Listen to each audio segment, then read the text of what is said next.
Hello friends, स्वागत है हमारे YouTube channel the current affairs में। जैसा कि आप लोगों को पता है, 7 मार्च की पहली शिफ्ट के क्वेश्चन आ चुके हैं।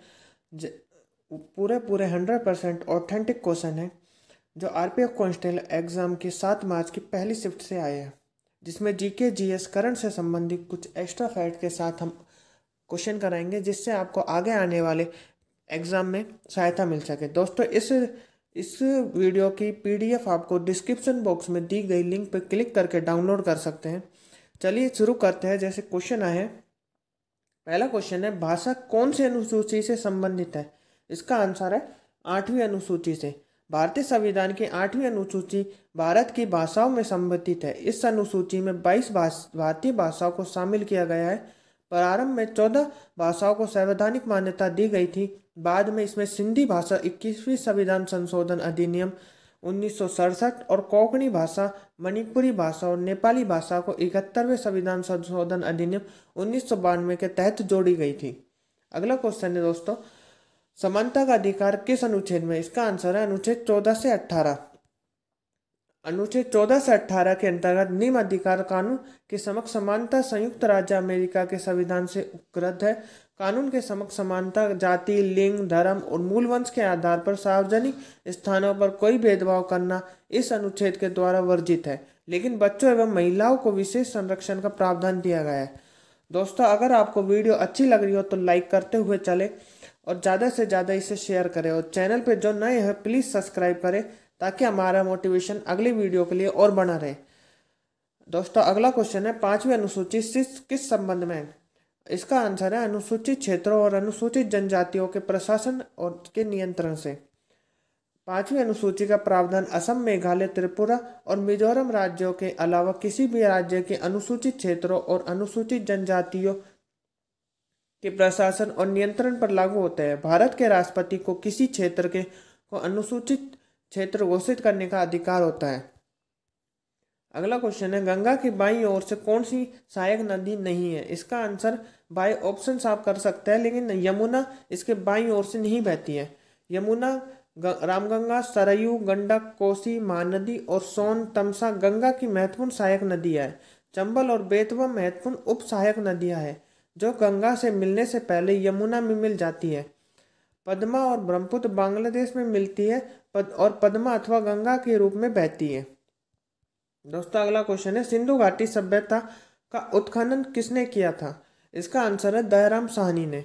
इस सभ्यता की खोज सर्वप्रथम 1924 में सर जॉन मार्शल नामक एक पुरातत्व ने की थी। उस समय भारतीय पुरातत्व सर्वेक्षण ASI के महानिदेशक थे। मार्शल ने पुरातत्व विदों की एक टीम का नेतृत्व किया, जिसमें प्राचीन शहर हड़प्पा के स्थल की खुदाई की। यह सिंधु घाटी सभ्यता के सबसे बड़े शहरों में से एक था। दोस्तों, 1921 में दयाराम साहनी ने हड़प्पा का उत्खनन किया। इस प्रकार इस सभ्यता का नाम हड़प्पा सभ्यता रखा गया। वह राखल दास बनर्जी को मोहनदास जोगदड़ो का खोजकर्ता माना गया। यह सभ्यता सिंधु नदी घाटी में फैली हुई थी, इसलिए इसका नाम सिंधु घाटी सभ्यता रखा गया। अगला क्वेश्चन है, रविशंकर किस से संबंधित है? इसका आंसर है सितार वादक से। एक सितार वादक के रूप में 20वीं शताब्दी के उत्तरार्ध में भारतीय शास्त्रीय संगीत के विश्व सबसे प्रसिद्ध विशेषज्ञ बन गए और उन्होंने भारत और विश्व भर में कई संगीतकारों को प्रभावित किया।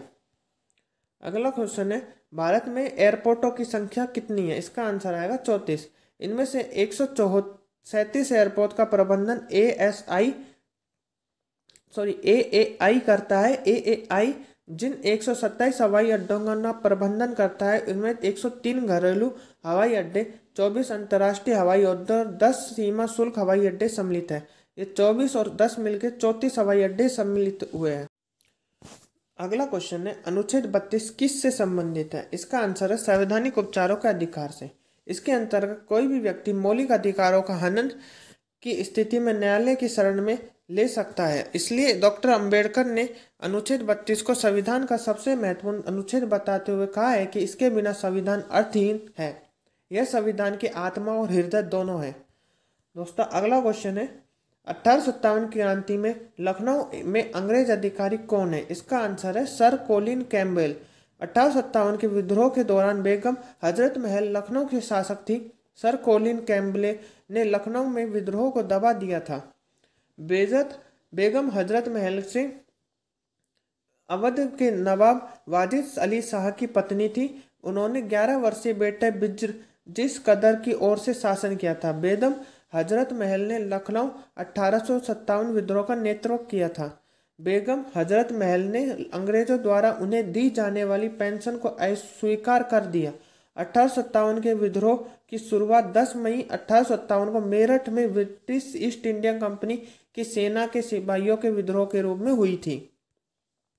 दोस्तों, इसके अलावा 1857 विद्रोह से जुड़े प्रमुख नेता हैं, जैसे बैरकपुर से मंगल पांडे, कानपुर से नाना साहब, राव साहब, तात्या टोपे और अजीम उल्लाह खान, झांसी से रानी लक्ष्मीबाई, इलाहाबाद और बनारस से मौलवी लियाकत अली, बरेली से खान बहादुर खान, मथुरा से सेवी सिंह और कदम सिंह और जगदीशपुर से कुंवर सिंह। ये महत्वपूर्ण क्वेश्चन है क्योंकि आने वाले आरपीएफ एग्जाम में 1857 क्रांति से कुछ क्वेश्चन पूछे जा सकते हैं, जैसे अब पूछे जा रहे हैं। अगला क्वेश्चन है, अस्पृश्यता के उन्मूलन किस अनुच्छेद में है? इसका आंसर है अनुच्छेद 17 में। अस्पृश्यता को समाप्त कर दिया गया है और किसी भी रूप में इसका अभ्यास निषिद्ध है। अस्पृश्यता से उत्पन्न किसी भी विकलांगता का प्रवर्तन कानून के अनुसार दंडनीय अपराध होगा। छुआछूत की प्रथा 1955 के अस्पृश्यता अपराध अधिनियम 1976 में नागरिक सुरक्षा कानून का नाम बदलकर के तहत अपराध है और ऐसा करने वाले व्यक्ति को कानून द्वारा दंडनीय अपराध घोषित किया जाता है। अगला क्वेश्चन है, संविधान के अनुच्छेद 41 का संबंध किससे? इसका आंसर है नीति निर्देशक तत्वों से। काम करने, शिक्षा पाने और कुछ मामलों में सार्वजनिक सहायता पाने का अधिकार राज्य अपनी आर्थिक क्षमता और विकास की सीमाओं के भीतर काम पाने, शिक्षा पाने और बेरोजगारी, बुढ़ापे, बीमारी और विकलांगता तथा अन्य अवांछनीय अभाव की स्थिति में सार्वजनिक सहायता पाने के अधिकार को सुरक्षित करने के लिए प्रभावी प्रावधान करेगा। दोस्तों, अगर वीडियो अच्छी लग रही हो तो लाइक करते हुए चलना और चैनल को ज़्यादा से ज़्यादा सब्सक्राइब करें। और इस वीडियो की पीडीएफ आपको डिस्क्रिप्शन बॉक्स में दी गई लिंक पे क्लिक करके आप फ्री में डाउनलोड कर सकते हैं। दोस्तों, अगला क्वेश्चन है, ओणम में किसकी पूजा की जाती है? इसका आंसर है भगवान विष्णु के वामन अवतार की। ओणम का त्यौहार भगवान विष्णु और महाबली की पूजा से जुड़ा हुआ है। हर साल यह त्यौहार चिंगम महीने में मनाया जाता है, जिसे मलयालम कैलेंडर का पहला महीना माना जाता है। इस बार यह त्यौहार 6 सितंबर से मनाया गया और 15 सितंबर तक चलेगा। अगला क्वेश्चन है, कौन सा नारा उग्रवाद को दर्शाता है? दोस्तों, वैसे तो इसका आंसर बाय ऑप्शंस होगा, लेकिन जो ऑप्शन हमको मिला है उसमें सरफरोशों की तमन्ना अब हमारे दिल में है, देखना है जोर कितना बाजुए कातिल में है। उग्रवादी आंदोलन के नेताओं ने ब्रिटिश दमन का हिंसक तरीके से जवाब दिया। उन्होंने ब्रिटिश प्रशासन का मनोबल गिराने और भारत के अंग्रेजों को पूरी तरह से देश से बाहर निकालने से पहले उन्हें पंगु बनाने के लिए खास रणनीति अपनाई। इनमें कुछ तरीके स्वदेशी बहिष्कार, राष्ट्रीय शिक्षा और जन भागीदारी थे। अगला क्वेश्चन है, रेडियो एक्टिविटी का एक्साई मात्रक क्या है? इसका आंसर है बैक्वरल। रेडियोधर्मिता की मात्रा को मापने के लिए मूल इकाई क्यूरी थी, जिसे पहले रेडियम 226 के 1 ग्राम के अनुरूप परिभाषित किया गया था। एक क्यूरी बराबर होती है 35 सेकंड 3.7 प्रति सेकंड इंटू 10 की पावर 10 रेडियो धर्मिता 6 इकाइयों की अंतर्राष्ट्रीय प्रणाली में क्यूरी को बैक्वल से भी बदल दिया गया। अगला क्वेश्चन है, केंद्रीय मंत्रिमंडल ने 13 मार्च 2024 को खाद्य सुरक्षा के क्षेत्र में भारत को किस देश के बीच हस्ताक्षर हुए? इसका आंसर है भूटान। केंद्रीय मंत्रिमंडल ने 13 मार्च 2024 को खाद्य सुरक्षा के क्षेत्र में भारत और भूटान के बीच किए गए समझौते पर हस्ताक्षर को मंजूरी दे दी। यह समझौता भूटान फूड